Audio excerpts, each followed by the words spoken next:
When we've got Knicks news, we go to Marc Berman of the New York Post at NYPost_Berman. Mark, why in the world did they do this now? Yeah, a little surprising that they didn't wait until after the season, but Phil still thinks they have a chance to get back in the playoff race, and he's tabbed his buddy Kurt Rambis to try to do that. I think he actually admits that he probably made a little bit of a mistake in feeling that Fisher could go from his playing career right into head coaching, and it seemed that Phil was a little troubled by maybe the persona Fisher had, maybe too serious. He highlighted Rambis for his levity and bringing maybe a more relaxed atmosphere, and it just didn't work out, and it's a lot of money for Dolan to have to pay, but Phil still wants to see if the Knicks could get back in the race, and he's giving his buddy a chance. Marc Berman in the New York Post. It sounds like this might almost be a personality conflict between Jackson and Fisher. Well, I wouldn't say conflict, but it was clear that their communication lines weren't strong enough. I think they emailed a lot. You know, again, we didn't see Phil around too much. You know, I think that was by Fisher's choice. Maybe, one interesting item that Phil dropped was he didn't take advantage of the experience of his assistant coaches, referring to Clemens and Rambis.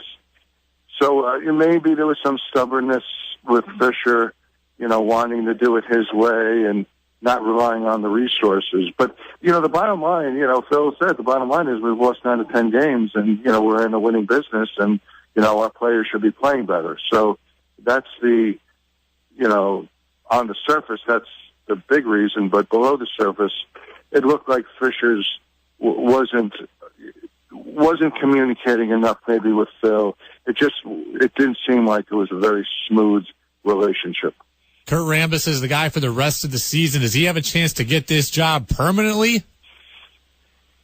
Yeah, I mean, first of all, he's great friends with Jackson. They've known each other a long time. They believe in the same things. If Rambis gets this team going, winning is everything. And, he wants to still run the triangle and still committed to it. So it's not like he wants to hire Mark Jackson or even a Tom Thibodeau. I mean, he's not in the hunt right now for a coach. He's going to let Kurt finish out the season, and if he has success, he'll definitely be a strong candidate. Marc Berman of the New York Post joins us. Follow him on Twitter at NYPost_Berman. This is kind of a little bit of egg on the face for the Knicks, right? You don't get Kerr, you settle for Fisher, and then he doesn't even get 2 years before you move on?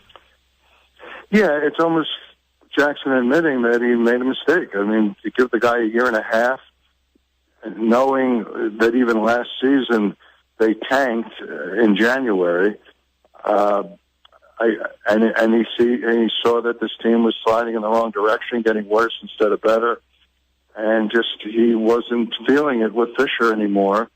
And it's definitely an egg on Phil's face, deciding to go with an inexperienced coach, a guy who had never even been an assistant coach ever before. And the fans were all over Fisher. He was under a lot of pressure, and I think Phil realized that it had worn on Fisher. The Barnes thing didn't help, even though Jackson called it an embarrassing situation, said it had no factor in the decision. But I disagree. I think that was also part of the stress that Fisher was under.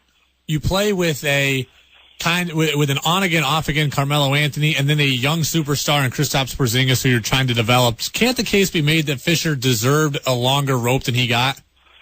Oh, without a doubt, especially for a guy who had no experience coming in. I mean, what do you expect? Red Auerbach, right away? Again, that's why I think it was deeper than the one-loss record.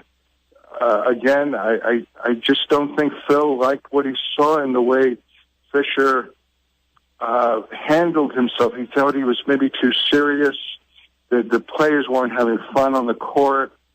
Kurt Rambis referred to that today in his press conference, that they got to be more relaxed. I don't think he liked the atmosphere Fisher created. He did commend him for instilling a very strong work ethic, and they always played hard. But I think the overall bigger picture, Fisher just didn't like the way the atmosphere was around the club. Marc Berman of the New York Post joining us on 104.5 The Team. Now, Mark, it's time for me to go crazy. Is there any way Phil Jackson ends up coaching this team? Yeah, he was asked directly about it, and he said he didn't give it a single second, added that physically it's just impossible for him to take on that job. I'm thinking now, finally with Rambis as the coach, that now Phil is more involved. I think Fisher didn't really want Phil to be too involved because he was trying to establish himself as a head coach. But Rambis and Phil, they're just friends. I mean, they get along great. They argue. There's just a different rapport. And I think now Phil will feel more comfortable doing more stuff with the team. Mark, scale of 1 to 10 on the chances that Luke Walton's the coach of the Knicks next year. It's a great candidate. You know, we've reported that Jackson offered Walton a chance to join Fisher's staff, and Walton considered it, but when Steve Kerr called him, he couldn't leave California.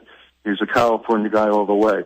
So it all goes down to, does Luke think Steve Kerr is ready to have a short coaching career because of his physical issues with his back? If Luke thinks that he can inherit that job quickly, then I think he stays in Golden State. But if Steve tells him, listen, you know, you should go for that Knicks job, you know, next summer, because I want to coach for a long time, then I think Luke would at least apply. I'm sure there'll be other teams knocking on his door too. Right.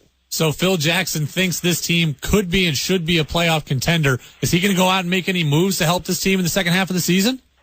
Yeah, I mean, he definitely said today that at the trade deadline that they're going to definitely listen to try to improve the roster. And, you know, there's also the option of moving some guys and creating more cap space for the summer.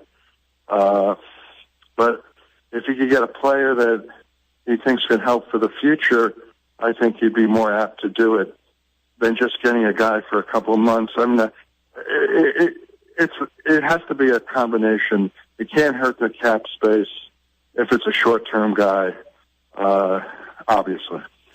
Very good stuff. Marc Berman of the New York Post joins us at NYPost_Berman. Mark, thank you so much, man. All right, guys, anytime. Thanks a lot for having me.